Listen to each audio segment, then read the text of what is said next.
అద్భుతమైన శక్తి లభిస్తుంది. ఆ శ్లోకం నిజానికి చాలామందికి పరిచయమే కానీ శక్తి పరిచయం కావాలి.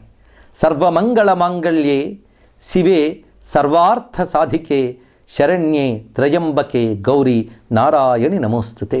ఇది ఒక అద్భుతమైనటువంటి స్తోత్రం. ఇది చండీ సప్తశతిగా ప్రసిద్ధి చెందిన దేవీ మహాత్మ్యంలోది.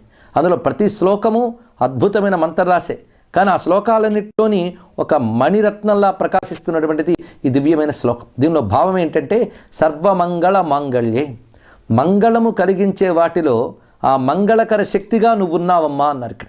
అంటే సృష్టిలో మనకు ఆనందం కలిగిస్తోంది, మంచి కలిగిస్తోందని వస్తువుని స్వీకరిస్తామని, అంటే దానిలో ఆనందము మేలు కలిగించే శక్తి ఏదో ఉందన్నమాట. ఆ శక్తి అమ్మవారు. అటువంటి తల్లి నీకు నమస్కారము అని తెలిసి ఒక్క నమస్కారం చేస్తే ఇందులో చెప్పిన ప్రయోజనాలన్నీ మనకు లభిస్తాయి. అటువంటి వారికి అన్ని మంగళములే కలుగుతాయి.